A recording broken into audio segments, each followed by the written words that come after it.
Good evening friends, स्वागत है आप सभी का हमारे यूट्यूब चैनल उत्कर्ष नर्सिंग लाइव क्लासेज में। कैसे आप सभी? आई होप सभी अच्छे होंगे। तो सबसे पहले क्लास को शेयर कर दीजिए ताकि बहुत से स्टूडेंट जुड़ जाएं। एंड ये क्लास को लास्ट क्लासेज को हम कंटिन्यू करते हैं। लास्ट क्लासेज हम क्वेश्चन सेशन डिस्कस कर रहे थे जो आपका आने वाला एग्जाम है सीआरपीएफ एंड दिल्ली एम्स के लिए हम स्पेशल क्लासेस शुरू करेंगे जिसके अंदर आपके इमेज बेस्ड क्वेश्चन होंगे। एंड ये क्वेश्चन पेपर है जो आपके दिल्ली एम्स के लिए भी काफ़ी इंपॉर्टेंट है क्योंकि दिल्ली एम्स होता है वो हर एक तरीके के क्वेश्चन देता है। वो वन लाइनर क्वेश्चन भी देता है एंड इमेज बेस्ड क्वेश्चन भी देता है, वीडियो बेस्ड क्वेश्चन भी देता है एंड मल्टीपल चॉइस क्वेश्चन तो आपका ऋषिकेश एम्स देता है जो आपको दिल्ली एम्स में नहीं मिलेंगे। एंड जो आपके थोड़े से जो कॉन्सेप्ट वाले क्वेश्चंस होते हैं जिनके अंदर थोड़ी सी कैलकुलेशन होती है वैसे भी क्वेश्चन होंगे आपके। आपकी जो डायरेक्ट कैलकुलेशन वाले चैप्टर उसको हम अलग से डिस्कस कर लेंगे।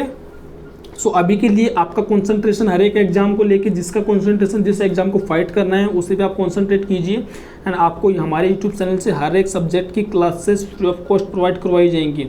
जल्दी से वीडियो को शेयर कर दीजिए एंड लाइक कर दीजिएगा। जो स्टूडेंट्स हैं अभी के लिए लाइक कर दीजिए, शेयर कर दो यार, जल्दी से शेयर कर दो ताकि क्लासेस हम कंटिन्यू करते हैं।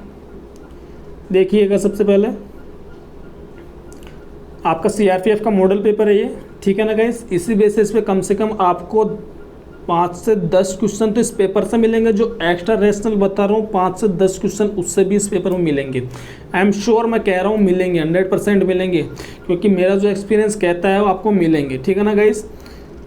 आप जल्दी से जुड़ जाइए। काफ़ी स्टूडेंट इस पेपर में मैंने और क्वेश्चन ऐड किए हैं, 75 क्वेश्चन कर दिए हैं 65 से। हर एक क्वेश्चन 1 मार्क्स का रहेगा। ओके, अब लास्ट क्लासेस से एक क्वेश्चन था, तब तक आप स्टूडेंट को शेयर कर दीजिए, तब तक हम उस क्वेश्चन को डिस्कस करते हैं। एक क्वेश्चन था आपका कि जो आपकी ब्लड वेसल अम्बिलिकल कॉर्ड होती है उसके अंदर कितनी ब्लड वेसल्स देखने को मिलती हैं, ठीक है ना गाइस। जो अम्बिलिकल कॉर्ड के अंदर कितनी ब्लड वेसल्स देखने को मिलती हैं। एंड वन मोर थिंग, कुछ स्टूडेंट कहते हैं कि सर वीडियो सही नहीं दिख रहा है। अरे यार आप क्वालिटी बढ़ा लीजिए वीडियो की, 720 कर लो वरना 480 कर लो, वहाँ भी अच्छी दिख जाती है। थोड़ी सी क्वालिटी बढ़ा लो वीडियो की, ठीक है गाइस, थोड़ी सी क्वालिटी बढ़ा लो वीडियो की, हाँ फिर अच्छे से दिख जाएगा आपको। ऐसा कुछ है नहीं कि क्वालिटी अच्छी नहीं है, सब कुछ अच्छा है। वीडियो हमारी क्लासेस सब कुछ अच्छे से चल रही हैं, थोड़ी सी आप क्वालिटी बढ़ा लो। ओके, शुरू करते हैं। देखिए क्वेश्चन था लास्ट क्लासेज का, the blood vessels in the umbilical cord consist of, ठीक है ना। बच्चे के अंदर जो अम्बिलिकल कॉर्ड होती है उसके अंदर कितनी ब्लड वेसल्स देखने को मिलती हैं। तो देखिएगा ध्यान से सुनना, जो बच्चा 7 वीक का होता है, ठीक है, या फिर मैं कह सकता हूँ 4 मंथ, ठीक है ना गाइस, 16 वीक या 4 मंथ तक की बेबी के अंदर आपकी 4 ब्लड वेसल्स देखने को मिलती हैं, ठीक है ना। यहाँ तक ध्यान रखना। फिर क्या होता है आफ्टर 16 वीक क्या होता है, उस बच्चे के अंदर जो राइट वेन होती है वो डिसअपियर हो जाती है, ठीक है ना। तो बच्ची कौन सी आपकी लेफ्ट वेन वहाँ पे रिमेनिंग रहती है, ठीक है ना गाइस। यहाँ तक क्लियर है सभी को।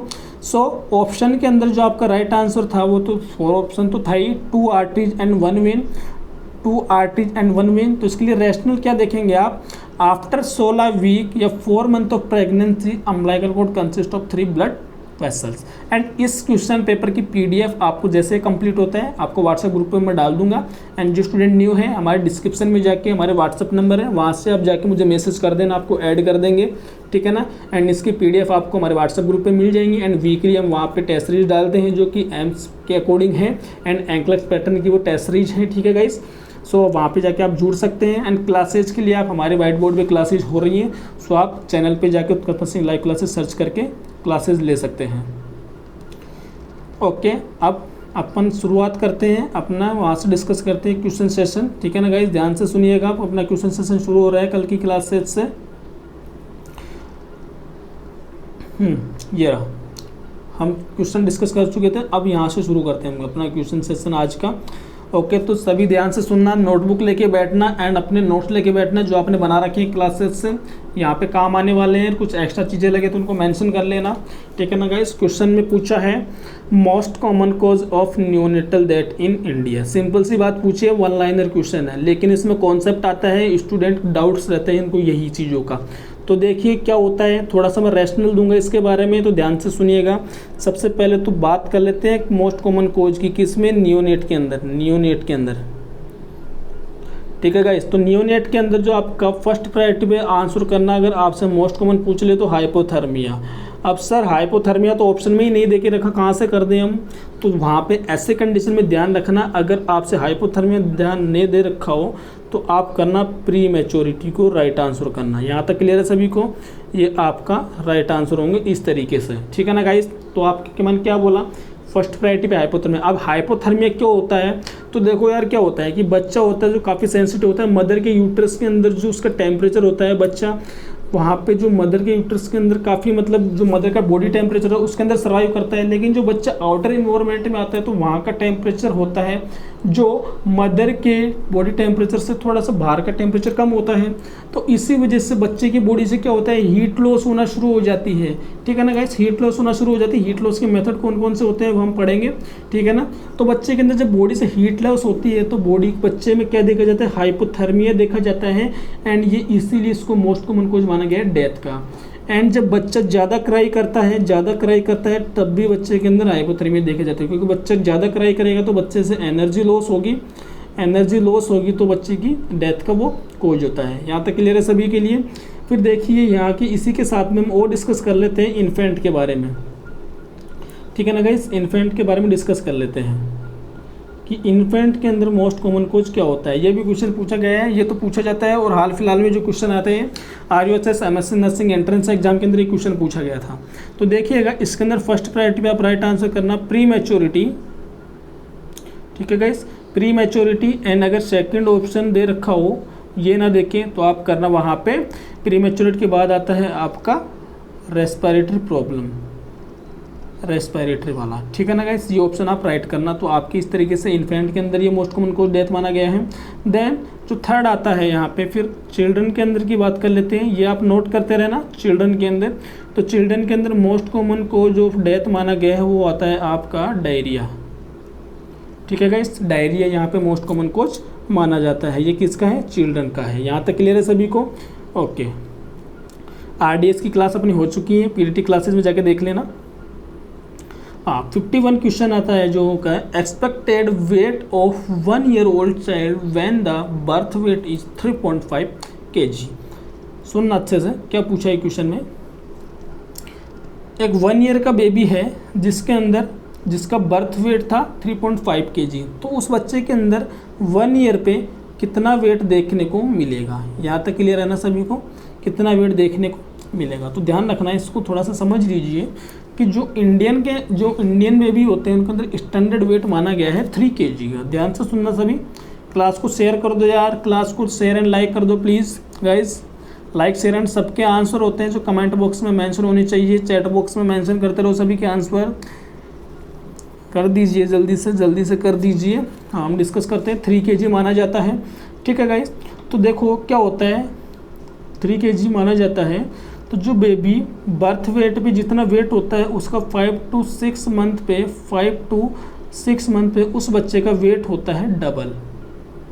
यहाँ तक क्लियर है। ग्रोथ एंड डेवलपमेंट पढ़ेंगे जब से अपना ये पीडियाट्रिक का जो जनरल पोर्शन खत्म हो जाता है, ग्रोथ एंड डेवलपमेंट आएगा नेक्स्ट चैप्टर। 5 to 6 मंथ पे डबल होता है। देन 1 year पे जो बेबी होता है उसके अंदर जो वेट होता है वो ट्रिपल होता है। एंड ये भी क्वेश्चन बहुत बार पूछे जाते हैं, ठीक है गाइस।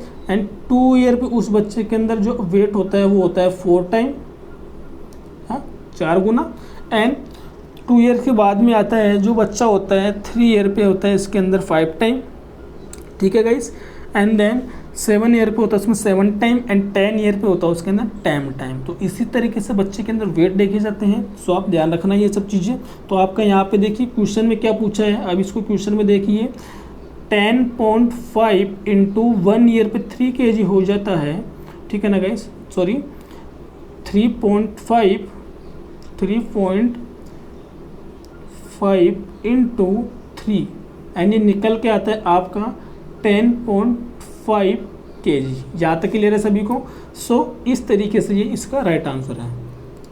52 ए नियोनेट मीन्स, अब नियोनेट क्या होता है ये भी आपको पता होना चाहिए। एंड आप सभी को पता है, ये तो मुझे पता है नियोनेट क्या होता है। कोई नहीं, देखते हैं। जो बच्चा 0 से 28 डेज का होता है उसे हम कहते हैं नियोनेट, ठीक है ना गाइस। एंड देखिएगा 0 से 7 डेज के बेबी को हम कहते हैं अर्ली नियोनेट, ठीक है ना, early neonate. And 8 to 28 days की बेबी को हम कहते हैं लेट नियोनेट, ठीक है ना, ये ध्यान रखना आप। ओके, क्लियर है यहाँ तक। तो ऑप्शन में देख लीजिए, baby of age group 0 to 28 days is known as neonate, यहाँ तक क्लियर है।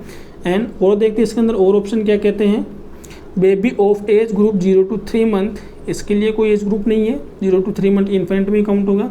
Baby as group 0 to 7 days, ये हो गया आपका अर्ली नियोनेट। तो ऐसे सारे ऑप्शन पढ़ा करो। देखिए क्या होता है एग्जाम के अंदर, हम सारे ऑप्शन ना पढ़ते हैं और अपन फर्स्ट ऑप्शन को देख के राइट आंसर कर देते हैं। ऐसे कंडीशन में क्वेश्चंस के आंसर के गलत होने की ज़्यादा पॉसिबिलिटी होती है। सो जब भी आप पेपर दो इजी क्वेश्चन को तो एटलीस्ट 2 टाइम पढ़ लेना। नेगेटिव मार्किंग कम करने का यही होता है, आप पेपर को कम से कम 2 सेट में रखो कि आप पेपर को 2 बार रिवाइज करोगे। आप सबसे पहले वो क्वेश्चन करो जो आपको अच्छे से आते हैं कि हाँ ये क्वेश्चन मुझे बहुत अच्छे से आता है, ठीक है ना गाइस। फिर आप सेकंड प्रायोरिटी पे आप लो कि हाँ मुझे यार 2 ऑप्शन में से डाउट हो रहा है कि या तो ये हो सकता है या ये हो सकता है, देन वहाँ पे कोशिश करो कि आप गलत ऑप्शन को निकाल दो। तो इस तरीके से पेपर को 2 सेट में पूरा करो तो आप नेगेटिव मार्किंग से बच जाओगे। अदरवाइज आप पहले ही ऑप्शन टिका दोगे कि हाँ रिस्क ले लेते हैं यार, 2 में से 1 तो सही होगा ही, ऐसे रिस्क मत लेना। पेपर को 2 सेट में करना जब भी एग्जाम दो आप, ठीक है ना guys. Baby of age group 1 year, इसको हम कहते हैं इन्फेंट। हमेशा क्वेश्चन पूरे पढ़ना इन्फेंट। यहाँ तक क्लियर है सभी के। Now 53 question is the embryo change into the foetus after, the embryo change into the foetus after, ठीक है। तो देख लीजिए इसे, एम्ब्रियो किसे बोलेंगे, तो हमें पता होता है आफ्टर ओवुलेशन, ध्यान से सुनना। इसके बाद आपके जो क्वेश्चन आएंगे वो इसी तरीके से। आफ्टर ओवुलेशन क्या होता है, जो ओवुलेशन के बाद के अंदर, ओवुलेशन से 0 to 14 डेज का जो पीरियड होता है उसे हम कहते हैं ओवुलार पीरियड, ठीक है गाइस, ओवुलार पीरियड। देन मतलब इसे मैं कह सकता हूँ 2 वीक, ठीक है ना गाइस, इसे हम 2 वीक्स कह सकते हैं, 2 वीक का पीरियड। देन क्या होता है 3 वीक से लेके 8 वीक तक का जो टाइम होता है उसे हम कहते हैं एम्ब्रियो, हैं एम्ब्रियो, ओके। फिर देखना 3 वीक टू 8 वीक उसे हम कहते हैं एम्ब्रियो, ठीक है ना। And then 9 week to till birth उसे हम क्या कहेंगे, आपका फीटस। तो बताओ यहाँ पे राइट आंसर क्या होगा, the embryo change into the foetus. मतलब कि क्वेश्चन क्या पूछ रहा है कि ये एम्ब्रियो फीटस में कब चेंज होता है। तो कब हुआ देख लीजिए, ये 8 वीक पे फीटस में चेंज हो गया। यहाँ तक क्लियर है सभी का, ओके। मूव करते हैं 54। ओबीजी की क्लासेज आपकी हो चुकी हैं, ओबीजी क्लासेज चल रही हैं, आप देखना वहाँ पे जाके, डिस्क्रिप्शन में लिंक है। फंडामेंटल क्लासेज की प्लेलिस्ट है, ओबीजी क्लासेज की, एनाटॉमी क्लासेज की, पीडियाट्रिक क्लासेज की प्लेलिस्ट भी बना देंगे। The period of ovum is, period of ovum is just अभी ऊपर समझाया था। बताओ मुझे इसका राइट आंसर क्या होगा, जल्दी से चैट बॉक्स के अंदर जल्दी से आंसर बता दो मुझे इसका। आप राइट आंसर बताओगे, ठीक है ना गाइस, मैं नहीं बताने वाला हूँ, इसका राइट आंसर आप बताओगे मुझे। ये क्वेश्चन आपके लिए है, जल्दी से चैट बॉक्स में आंसर बता दीजिए। मूव करते हैं क्वेश्चन नंबर 55 पे, आपके लिए है वो, the most significant sign of respiratory distress syndrome in preterm babies. तो सबसे पहले जो स्टूडेंट न्यू हैं इसकी क्लासेज हो चुकी है पीडियाट्रिक क्लासेज में, रेस्पिरेटरी डिस्ट्रेस सिंड्रोम जाके देख लेना। जो स्टूडेंट न्यू है फिर से कह रहा हूँ, इसकी क्लासेज हो चुकी है पीडियाट्रिक क्लासेज में, जाके देख लेना। RDS पे क्लासेज हो चुकी है। रेस्पिरेटरी डिस्ट्रेस सिंड्रोम उसे कहते हैं the most significant sign of respiratory distress syndrome. तो देखिएगा इसका राइट आंसर क्या होगा कि ब्रेडिकार्डिया तो होता ही नहीं है। सबसे पहली बात तो कि हाइपोक्सिया होगा तो 3 कंपनसेटरी मैकेनिज्म होंगी, टैकीकार्डिया, टैकीपनिया, एरिथ्रोपोएसिस, ठीक है। बैरल चेस्ट भी नहीं होगा, बैरल चेस्ट देखा जाता है आपके एम्फाइसीमा के अंदर, ठीक है ना गाइस। हाँ, ग्रंटिंग देखने को मिलती है। ग्रंटिंग क्या होते हैं, आपके ट्रायड साइन होते हैं, वहाँ पे ट्रायड फीचर्स होते हैं, ट्रायड के अंदर आपके देखने को मिलती हैं। सबसे आता था टैकीपनिया, रिट्रैक्शन एंड ग्रंटिंग, ये 3 फीचर्स होते हैं। क्या क्या, टैकीपनिया, रिट्रैक्शन एंड ग्रंटिंग, ये आपके ट्रायड फीचर्स होते हैं। जब और जो नेजल फ्लेरिंग होता है, ये आपका मतलब क्या होता है, बच्चा जो सांस लेने के लिए क्या होता है, अपने नॉस्ट्रल्स को फैलाता है, तो उससे हम क्या कहते हैं, नेजल फ्लैरिंग्स कहते हैं। सो आपका राइट आंसर यहाँ पे माना जाएगा कौन सा, नेजल फ्लैरिंग्स। क्लियर यहाँ पे आपको। नाउ मूव करते हैं 56 क्वेश्चन पे। हाँ ध्यान से सुनिएगा। In premature labour which of the following medicine is use for the newborn. क्या पूछा है सबसे पहले, तो प्रीमेच्योर किसे कहेंगे हम, ये बता दीजिए आप मुझे सबसे पहले। तो प्रीमेच्योर कौन से बेबी को बोलते हैं, मतलब प्रीमेच्योर बोलते हैं या प्रीटर्म, बता दो मुझे कौन से बेबी को बोलेंगे, जल्दी से बता दो। ठीक है, तो देखिएगा, ऐसे बेबी जिनके लंग्स मैच्योर नहीं हुए तो उसे हम क्या कह सकते हैं, प्रीमेच्योर कहेंगे। और प्रीटर्म किसे बोलेंगे, जो बच्चे लेस देन 37 वीक डिलीवर हो जाते हैं उसे हम क्या कहते हैं, प्रीटर्म बेबीज़ कहते हैं। और प्रीमेच्योर, तो देखिएगा हम यहाँ पे कहेंगे क्या, ध्यान से सुनना आप, कि आपके जो बच्चे के अंदर आरडीएस की कंडीशन में होते हैं सर्फेक्टेंट होते हैं कुछ। प्रीमेच्योर बेबी के अंदर देखो सर्फेक्टेंट कब बनते हैं, यहाँ पे ध्यान से सुनना, सर्फेक्टेंट होते हैं, सर्फेक्टेंट जो सर्फेक्टेंट होते हैं गाइस, सर्फेक्टेंट को सुनना आप, इसके बारे में 2-4 बातें सुन लीजिएगा, क्या पता एग्जाम में क्वेश्चन बन जाए।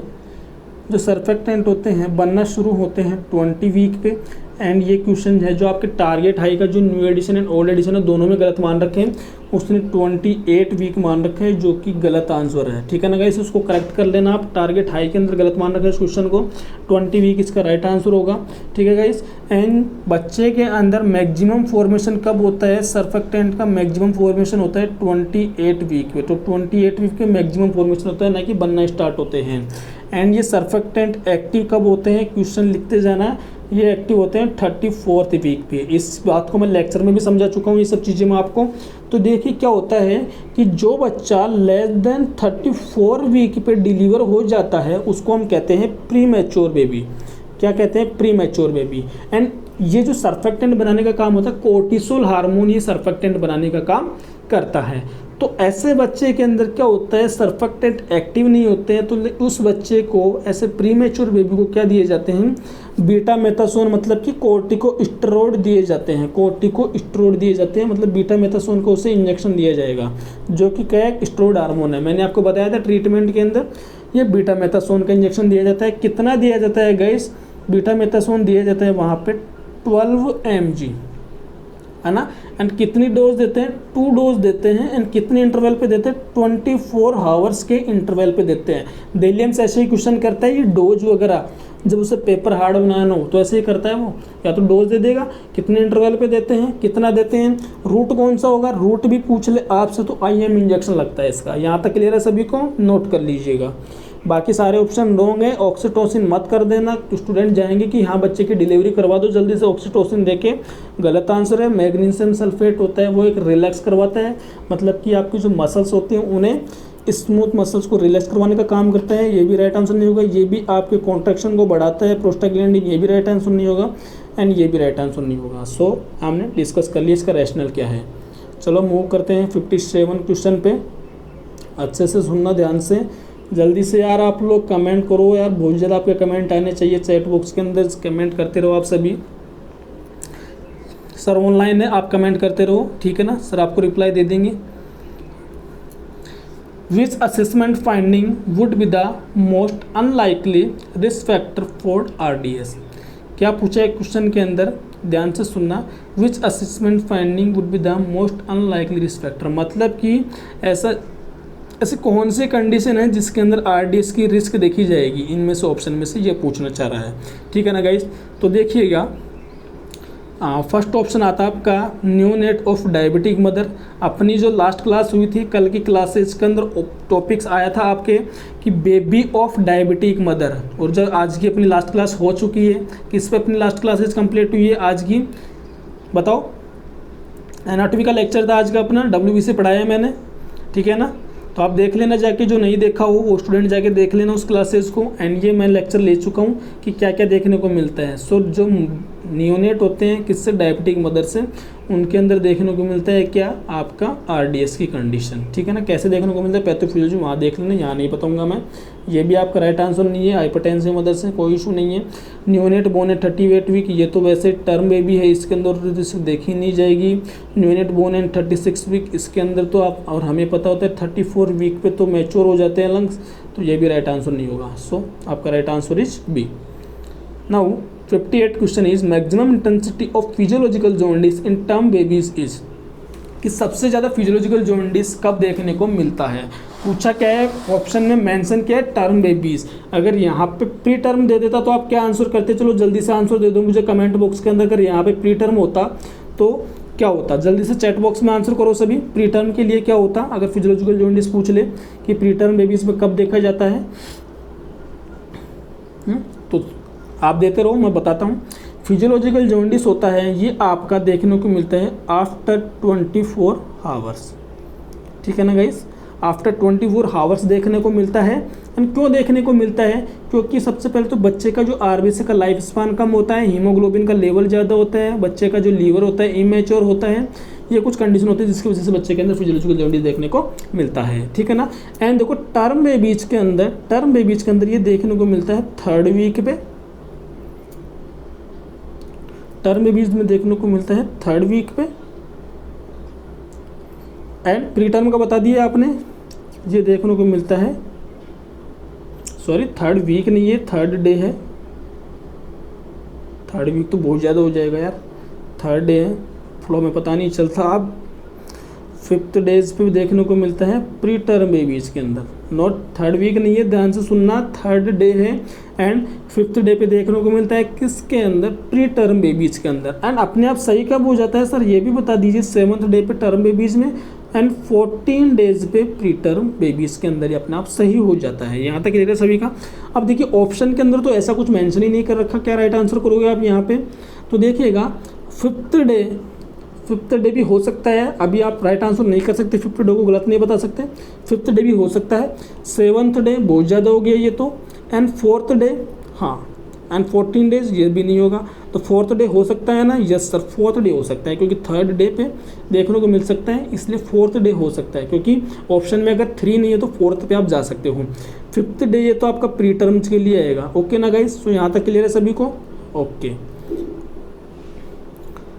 और आप क्वेश्चन में बताओगे मुझे कि पैथोलॉजिकल जॉन्डिस का होता है, उसका मोस्ट कॉमन कोज क्या होता है, आप बताओगे मुझे चैट बॉक्स में, इसका आंसर बताओगे कमेंट बॉक्स में। पैथोलॉजिकल जॉन्डिस का मोस्ट कॉमन कोज क्या होता है, पूछा हुआ क्वेश्चन आपके एग्जाम के अंदर।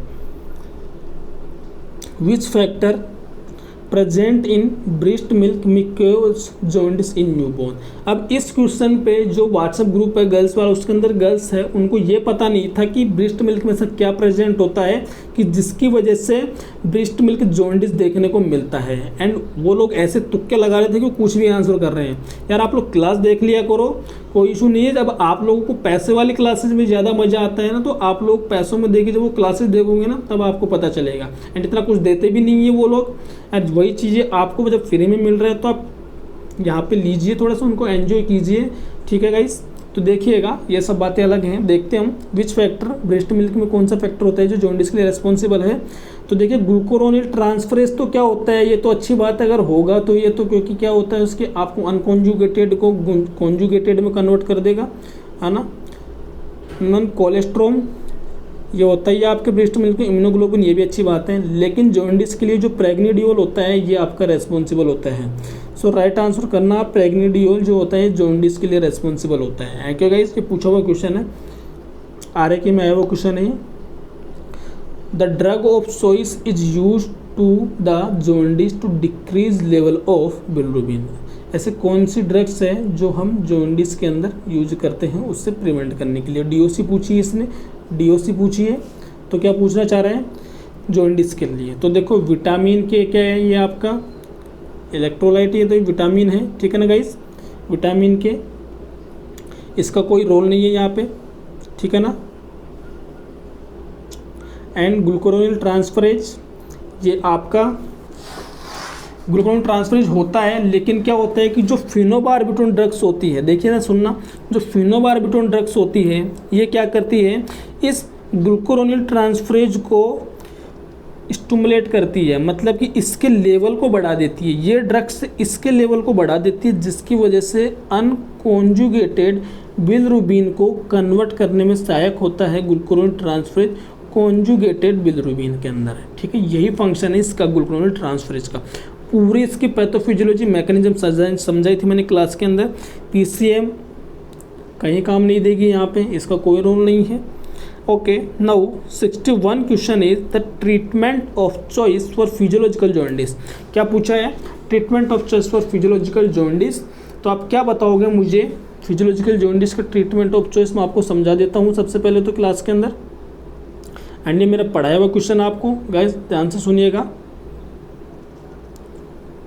फर्स्ट आता आपका exchange blood transfusion, and then second is oxygen therapy, then third is phototherapy and fourth is phenobarbital। तो देखिएगा जो मैं यहाँ पे आपको बताना चाह रहा हूँ, जो एक्सचेंज ब्लड ट्रांसफ्यूजन होता है वो होता है आपका पैथोलॉजिकल जॉन्डिस के लिए, पैथोलॉजिकल जॉन्डिस। ओके, ये पैथोलॉजिकल जॉन्डिस के क्या है? ट्रीटमेंट ऑफ चॉइस है। Drug of choice and treatment of choice बहुत डिफरेंट वर्ड है, कंफ्यूज मत होना एग्जाम्स के अंदर, ठीक है ना गाइस। एंड ऑक्सीजन थेरेपी, यहाँ पे इसका फोटोथेरेपी में इसका रोल होता है, यहाँ पे इसका कोई रोल नहीं है। फोटोथेरेपी होता है जो आपके फिजियोलॉजिकल जॉन्डिस का ट्रीटमेंट ऑफ चॉइस है। फेनोबार्बिटोन होता है जो कि एक ड्रग ऑफ चॉइस है, ठीक है ना गाइस। हो सकता था आपको ऑप्शन में दे दे ऑल ऑफ द अबोव, है ना, तब भी आपको यहाँ पे राइट आंसर होगा कौन सा वाला? फोटोथेरेपी आपका राइट आंसर होगा, ठीक है गाइस। ध्यान से सुनना, फोटोथेरेपी हो जाए जो फिजियोलॉजिकल जॉन्डिस का ट्रीटमेंट ऑफ चॉइस है, एक्सचेंज ब्लड ट्रांसफ्यूजन का ट्रीटमेंट ऑफ पैथोलॉजिकल जॉन्डिस के, एंड फेनोबार्बिटोन है जो आपका ड्रग ऑफ चॉइस है। यहाँ तक क्लियर है सभी को? ओके, 62 पे मूव करते हैं। When caring for a term neonate who has been receiving phototherapy for 8 hours, the nurse notify the pediatrician in which of this is noted। तो देखिएगा कुछ कॉम्प्लिकेशन देखने को मिलते हैं फोटोथेरेपी की वजह से। जो कॉम्प्लिकेशन होते हैं तो सबसे पहला आता है आपका जो कॉम्प्लिकेशन आता है हाइपरथर्मिया, डिहाइड्रेशन। ये कॉम्प्लिकेशन है, मैंने समझा रखे हैं क्लासेज के अंदर। हाइपरथर्मिया, डिहाइड्रेशन आ गया। एंड दूसरा आता है आपका ब्रोंज बेबी सिंड्रोम, ठीक है guys, bronze baby syndrome. And then fourth आता है स्किन रैसेज, यहाँ तक क्लियर है सभी को? स्किन रैसेज, ये फोर्थ मेजर कॉम्प्लिकेशन देखने को मिलते हैं, ठीक है ना। तो देखिएगा ऑप्शन में दे रखा है bronze coloured skin, absent Moro reflex, maculopapular chest rashes, hypothermia. तो सबसे पहले गलत ऑप्शन निकाल दो, हाइपोथर्मिया भी नहीं होता है। मैकुलोपेपुलर चेस्ट रेसेज, ये मैकुलोपेपुलर होते हैं जैसे ऐसी कोई कंडीशन जैसे ब्लीडिंग होती है वहाँ पे ये रेसेज देखने को मिलते हैं। सो ऐसा यहाँ पे कुछ हो नहीं रहा है, इसको भी छोड़ दीजिए। Then absent Moro reflex, absent नहीं होते हैं अगर बिलिरुबिन का लेवल इंक्रीज हो जाता है मोर देन 20 mg पर DL, बिलिरुबिन का लेवल बढ़ जाता है ना, तो उस कंडीशन के अंदर ये आपके ब्लड ब्रेन बैरियर को क्रॉस कर जाता है, जिसकी वजह से वहाँ पे कंडीशन देखने को मिलती है कौन सी? कर्निक टेरस, ठीक है गाइस। तो ये भी आपका नहीं होगा। और इसके अंदर देखने को मिलता है asymmetrical Moro reflex, not absence. पर फिर यहाँ पे आपका राइट आंसर देखने को ब्रोंज कलर्ड स्किन। तो क्या होता है, अगर आपके जो फोटो प्रोडक्ट होते हैं जो अगर टूट के बाहर नहीं जा रहे हैं आपकी वहाँ से, बिलिरुबिन जो होता है जो आपकी फोटो प्रोडक्ट जो वहाँ पे इसके रेज आती है, मैकेनिज्म पे काम करता है, 3 मैकेनिज्म जो मैंने क्लास में समझाई है। अगर ये आपका जो अनकॉन्जुगेटेड बिलिरुबिन बॉडी से बाहर नहीं जाता है तो जो फोटो प्रोडक्ट होते हैं वो वहाँ पे स्किन के अंदर डिपॉजिट होना शुरू हो जाते हैं, एंड स्किन का कलर देखने को मिलता है ग्रे कलर का स्किन देखने को मिलता है। सो इसलिए कहते हैं ब्रोंज कलर्ड स्किन या ग्रे कलर स्किन देखने को मिलती है। सो ये कॉम्प्लिकेशन है, तो ऐसी कंडीशन आप डॉक्टर को जाके इन्फॉर्म करोगे। कौन सी कंडीशन से बचाने के लिए इन्फॉर्म करोगे? इस वाली कंडीशन से, ताकि बच्चे में ये कंडीशन डेवलप ना हो। क्लियर यहाँ तक? नाउ 63 क्वेश्चन आता है आपका, देखिएगा 60 क्वेश्चन को भी अच्छे से समझना। क्रैमर इंडेक्स यूज फॉर, समझाई थी मैंने क्रैमर इंडेक्स क्या होती है, ध्यान से सुनना। तो जो क्रैमर इंडेक्स होती है ये क्रैमर नाम के साइंटिस्ट थे, उन्होंने इसको सबसे पहले बताया था एंड उन्होंने बताया था कि अगर फेस का कलर येलो आ रहा है तो जो बच्चे के अंदर देखने को मिलता है आपका 5 mg पर DL बिलिरुबिन का लेवल, ठीक है गाइस, फेस तक आ रहा है। एंड अम्लाइकस तक आ रहा है तो आप उसे बोलोगे 12 mg पर DL। एंड जब थाइस तक आ रहा है इसका लेवल तो आप बोलोगे इसे 15 mg पर DL। एंड जब आपका इसका लेवल एंकल तक आ रहा है तो आप इससे बोलोगे 20 mg पर DL। एंड अगर इसका लेवल मोर देन, अगर इसका लेवल सोल तक आ रहा है, सोल जो पैर के नीचे वाले से होता है तो होता है मोर देन 20 mg पर DL। यही क्रैमर इंडेक्स है आपकी। सो क्रैमर इंडेक्स से हम ये सब असेस कर सकते हैं। सो कौन किसके लिए यूज करते हैं हम? जॉन्डिस के लिए यूज करते हैं। यहाँ तक क्लियर है सभी को? इसके लिए जॉन्डिस के लिए। Okay clear? Okay now 64 question is, देखिए वही क्वेश्चन आ चुके हैं आपके सामने जो अभी मैंने ऊपर डिस्कस किया था। देखना, कर्निटेरस विच में occur as a complication of jaundice is a pathological condition of. अब कर्निटेरस में क्या होता है कि कौन सा ऑर्गन अफेक्ट होगा, सबसे पहले तो आप मुझे ये बता दीजिए। तो देखिएगा कर्निटेरस में क्या होता है, अभी मैंने ऊपर समझाया था कि जब मोर देन 20 mg पर DL आपका बिलिरुबिन का लेवल इंक्रीज हो जाता है, ठीक है, बिलिरुबिन का लेवल इंक्रीज हो जाता है तो आपका ये ब्लड ब्रेन बैरियर को क्रॉस कर देता है, ठीक है ना गाइस। जिससे क्या होता है, ये आपके जाके बेसल गैंग्लिया में जाके इसका लेवल डिपॉजिट होना शुरू हो जाता है। एंड बेसल गैंग्लिया होता है आपके मोटर फंक्शन के लिए रेस्पॉन्सिबल होता है। एंड जब ये अफेक्ट होगा बेसल गैंग्लिया तो एसिमेट्रिकल मोरो रिफ्लेक्स देखने को मिलेगा। एंड दूसरा है ये बिलिरुबिन एनसेफेलोपैथी भी करवाता है, जिसकी वजह से यहाँ पे दो चीज़ें देखने को मिलती हैं। माइल्ड कंडीशन के अंदर तो देखने को मिलता है sensory neural hearing loss, mild condition में देखने को मिलता है सेंसरी न्यूरल हियरिंग लॉस। कौन सी कंडीशन में देखने को मिलता है? ये माइल्ड में। एंड जबकि सीवियर कंडीशन में देखने को मिलता है ये आपका कर्निक टेरस। यहाँ तक क्लियर है सभी को? ओके सो बताओ क्या अफेक्ट हुआ यहाँ पे, आपका ब्रेन अफेक्ट हो गया, clear? Okay now move on 65 question, which one of the following is an example of tissue. ऐसा कौन सा इनमें से जो टिश्यू का एग्जाम्पल है? तो सबसे पहले तो आपको ये पता होना चाहिए कि पूछना क्या चाह रहा है क्वेश्चन के अंदर। अब टिश्यू का तो नाम सुना ही होगा सभी ने, हाँ पढ़ते आए हुए क्लासेज के अंदर हम अपने 12th स्टैंडर्ड के क्वेश्चन है एंड ये क्वेश्चन तो आते हैं एग्जाम्स के अंदर, ठीक है गाइस। तो देखिएगा क्या पूछा है क्वेश्चन में कि जो टिश्यू का इनमें से एग्जाम्पल कौन सा है। तो अच्छा बताओ मुझे, ब्रेन टिश्यू का एग्जाम्पल है क्या?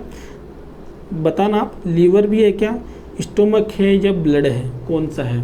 ध्यान से सुनिएगा, हमारी बॉडी के अंदर दो टाइप के टिश्यू प्रेजेंट होते हैं, loose connective tissue and dense connective tissue. Loose connective tissue and dense connective. सबसे पहले तो जो मेजर टाइप्स बताता हूँ वो होते हैं आपके 4 प्राइमरी टिश्यू प्रेजेंट होते हैं। फर्स्ट आते हैं आपके epithelium tissue, muscular tissue, nervous tissue and connective tissue. यहाँ तक क्लियर है सभी के? लिख रहा हूँ, muscular tissue, nervous tissue, connective tissue, epithelium tissue. ये मेजर 4 टाइप के टिश्यू होते हैं। क्लासेज हो चुकी है अपनी एनाटॉमी की, जाके देख लेना। देन क्या होता है कि जो आपका जो कनेक्टिव टिश्यू होता है ये 2 टाइप का होता है, dense connective tissue and loose connective tissue. कि जो ऐसे टिश्यू जिनके सेल एंड मैट्रिक्स के बीच के अंदर गैप ज़्यादा होता है उससे हम कहते हैं लूज कनेक्टिव टिश्यू, एंड जिनके बीच में गैप कम होता है उससे कहते हैं dense connective tissue. Okay so जो आपका ब्लड है, जो आपका कौन से टिश्यू का टाइप है? लूज कनेक्टिव टिश्यू का टाइप से ये। एंड जो लिम्फ फ्लूइड होता है वो भी आपका लूज कनेक्टिव टिश्यू का टाइप है, ये भी आप ध्यान रखना। सो क्या लिख सकता हूँ मैं यहाँ पे? ब्लड आपका जो एक लूज कनेक्टिव टिश्यू है। सो यहाँ पे राइट आंसर क्या होगा guys? Blood is a loose connective tissue. Which cellular component is responsible for oxidative metabolism? Which cellular component is responsible for oxidative metabolism? यहाँ तक क्लियर है? तो क्या पूछना चाहता है? Oxidative metabolism. मेटाबॉलिज्म का मतलब क्या होता है? मेटाबॉलिज्म मतलब क्या होगा? आपके कहाँ कंप्लीट होगा? लीवर में जाएगा। लीवर के अंदर क्या होता है? ये देखो, सबसे पहले ध्यान से सुना, लीवर को भी छोड़ दो आप। तो सेल के अंदर क्या क्या प्रेजेंट होते हैं? आपके ऑर्गेनल्स प्रेजेंट होते हैं। ऑर्गेनल्स के अंदर एक ऑर्गेनल्स आता है आपका माइटोकॉन्ड्रिया। माइटोकॉन्ड्रिया के अंदर क्या होता है कि जब भी आपका कोई फूड पार्टिकल जो आपके जो जीआई पार्ट से एब्जॉर्ब होते हैं वो क्या होते हैं आपके लीवर के पास जाते हैं, वहाँ पे क्रेब्स साइकिल कंप्लीट होती है।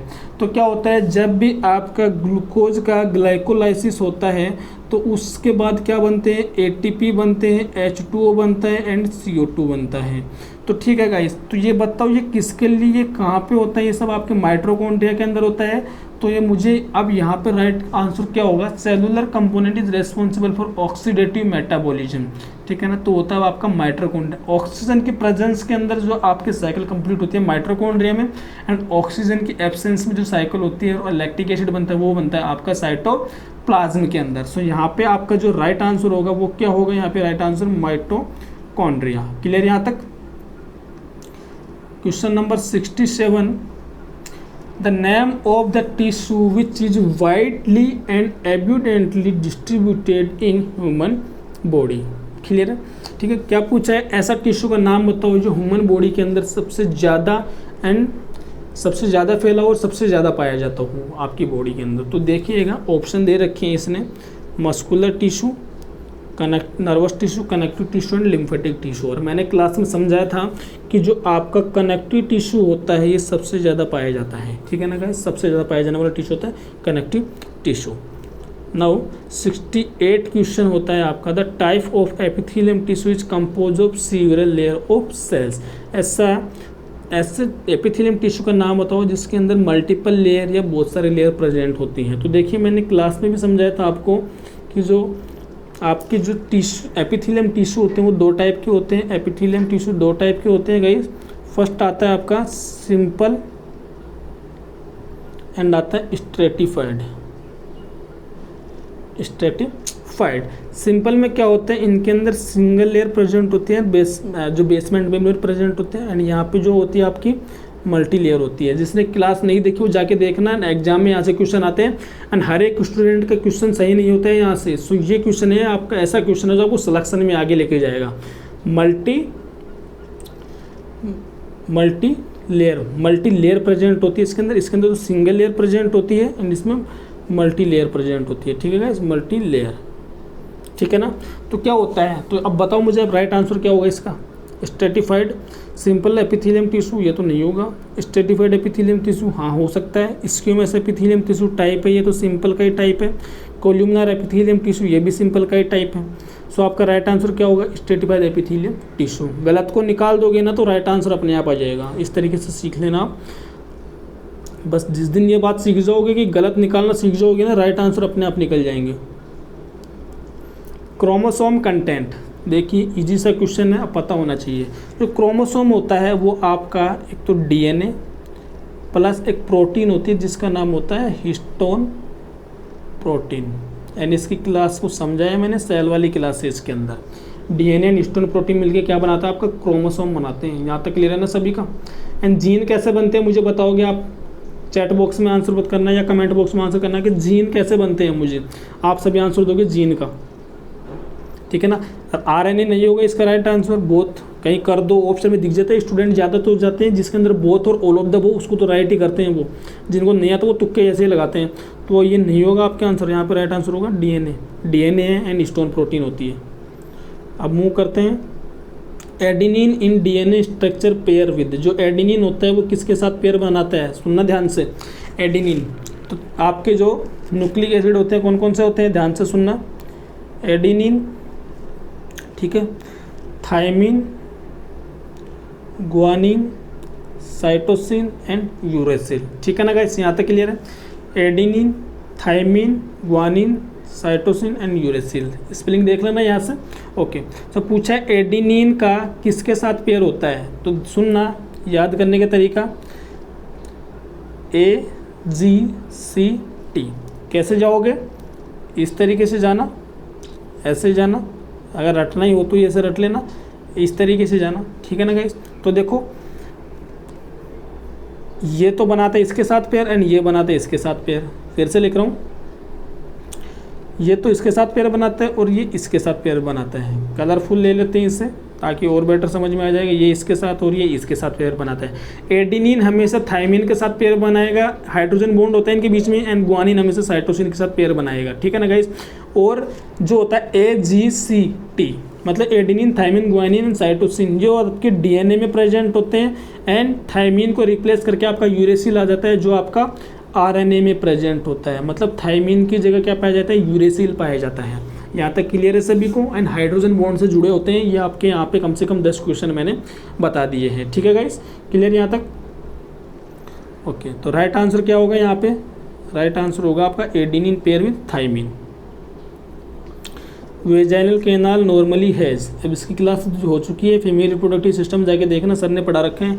वेजाइनल कैनाल नॉर्मली हैज़, अब तो देखो सर ने बताया था आपको कि जो वेजाइना होती है इसकी जो पीएच होती है एसिडिक पीएच होती है, एसिडिक पीएच होती है गाइस, ठीक है। सर ने बताया था वेजाइना की कौन सी पीएच होती है, एसिडिक पीएच होती है।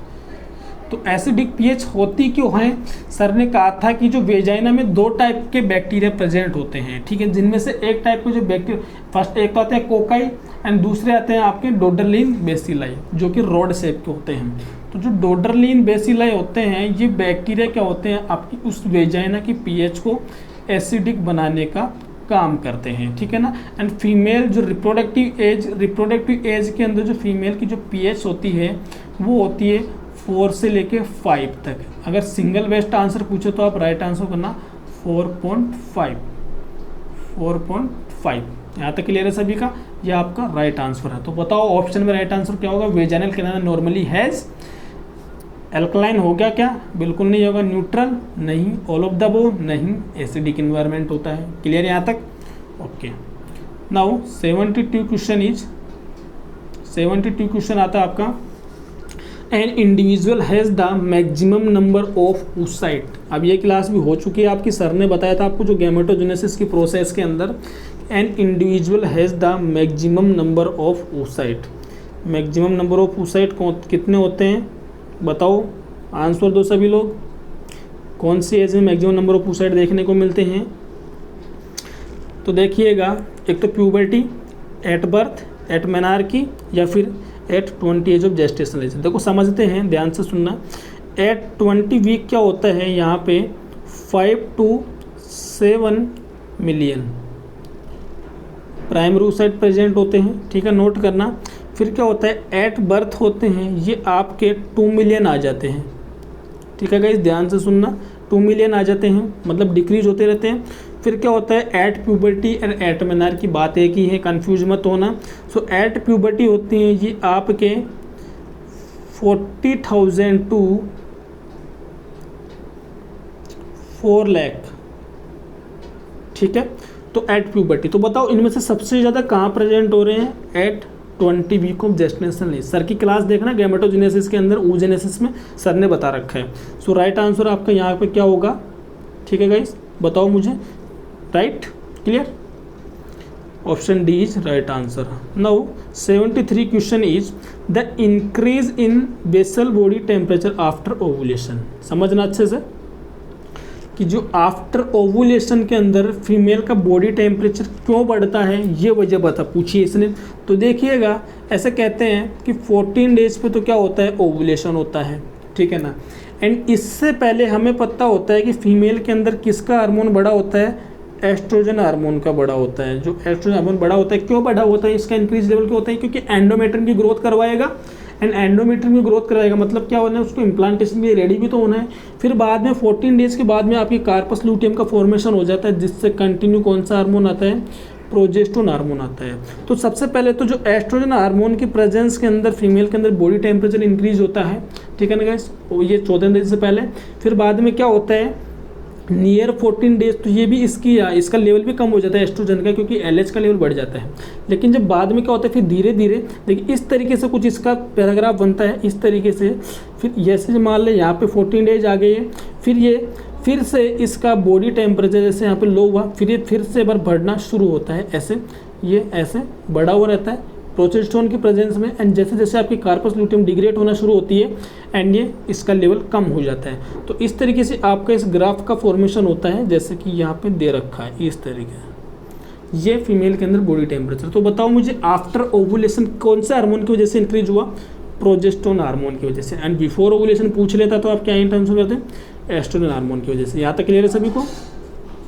74 जो स्टूडेंट हैं न्यू है क्विज क्लास को लाइक शेयर जरूर कीजिएगा, आपके फ्रेंड्स को अगर कोई डाउट्स हो पूछ लेना आप। The constant phase in menstrual cycle, अब पूछा है कि मेंस्ट्रुअल साइकिल की फेज के अंदर कांस्टेंट फेज कौन सी होती है। तो ध्यान से सुनना, सर ने बताया था जो मेंस्ट्रुअल साइकिल होती है उसके अंदर 2 फेज होती हैं, उसके अंदर 2 साइकिल होती हैं, यूट्राइन साइकिल एंड सेकंड होती है ओवेरियन साइकिल।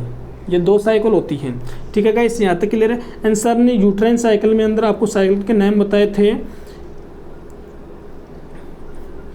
सर ने बताए थे इसके अंदर आपके देखिए साइकिल का नाम है। फर्स्ट आता आपका मेंस्ट्रुअल फेज, ठीक है, फर्स्ट फेज का नाम। सेकंड फेज थी पोस्ट मेंस्ट्रुअल फेज, हाँ। फिर थर्ड फेज थी प्रोलिफरेटिव फेज, ठीक है। एंड देन फोर्थ फेज थी आपकी सिक्रेटरी फेज, ठीक है ना गाइस, यहाँ तक क्लियर है। मेंस्ट्रुअल फेज के अंदर क्या होता है, ब्लीडिंग होती है। पोस्ट मेंस्ट्रुअल फेज के अंदर क्या होते हैं आपके, ना तो एंडोमेट्रियम, मतलब मेंस्ट्रुअल फेज में एंडोमेट्रियम शेड ऑफ होती है, इसके अंदर कोई भी एंडोमेट्रियम शेड ऑफ होती नहीं होती है। एंड ये प्रोलिफरेटिव फेज है, मतलब एस्ट्रोजन की प्रेजेंस के अंदर ये आपकी जो एंडोमेट्रियम होता है रीजनरेट करती है इस फेज में। एंड सिक्रेटरी फेज के अंदर यहाँ से क्या होता है, कंटिन्यू यहाँ से सिक्रेशन होते हैं। अब ये यूट्राइन साइकिल में होता है। एंड जो ओवेरियन साइकिल होती है, ये तो आपकी यूट्राइन साइकिल, एंड जो ओवेरियन साइकिल होती है उसको भी समझना। जो ओवेरियन साइकिल होती है इसके अंदर क्या होता है, इसको भी 2 फेज में डिवाइड कर रखा है। फर्स्ट आती है इसके अंदर जो आपकी follicular phase, and then second आती है ल्यूटियल फेज, ठीक है गाइस। फॉलिकुलर फेज के अंदर क्या होते हैं आपके एफएसएच की प्रेजेंस के अंदर फॉलिकल्स मैच्योर होते हैं, जो बच्चे के अंदर बने होते हैं, जो प्राइमरी oocyte होते हैं वो मैच्योर होते हैं, ठीक है ना guys.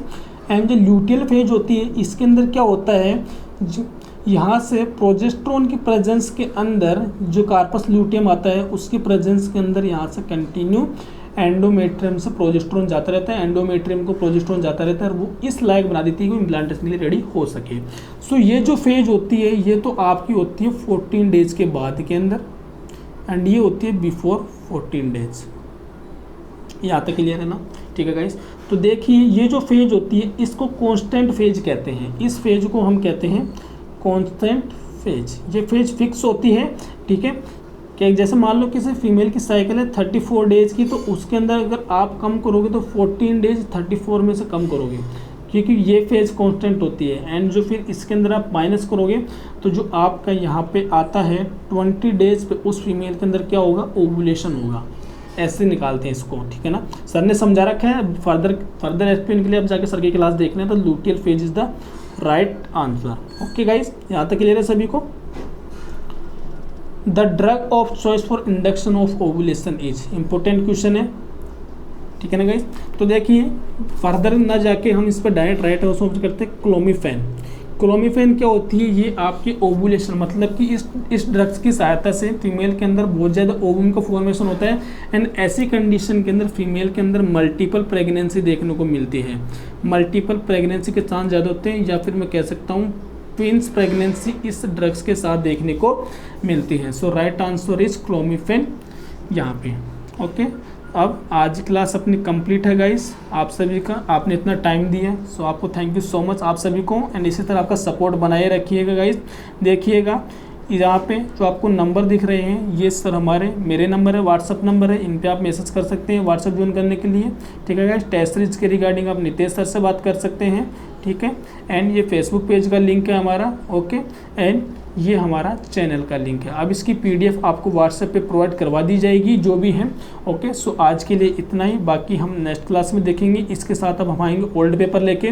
So thank you so much to all of you. ऐसे आपका प्यार एंड सपोर्ट बनाए रखिएगा। Thank you guys, thank you so much.